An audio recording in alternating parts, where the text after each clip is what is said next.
同你分享個秘密啦，不管係中醫或者係同類療法，或者係德國嘅 biological medicine， 大家互相之間都分享咗一個好簡單，但係一個好唔講出嚟咧都唔知嘅一個秘密，或者係要做咗成世嘅經驗先能夠體會到嘅秘密係咩咧？就話係有咁嘅症就要用咁嘅藥啊！你聽上嚟好似好簡單嘅話，但係呢啲好多中醫嘅 practitioner， 佢哋兜兜轉轉，佢都唔知道原來呢個係一個最重要嘅重點嚟。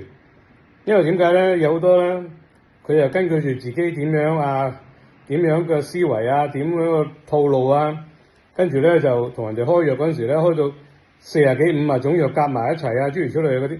因為佢哋唔能夠掌握到呢個重點，就係話有咁嘅症就係用咁嘅藥。咁因此咧，嗱，今日呢個阿 Dr. Jonathan Wright 同埋佢個拍檔阿 Dr. Alan Gabby 佢哋嘅智慧咧，呢個堂咧我已經 ready 啦。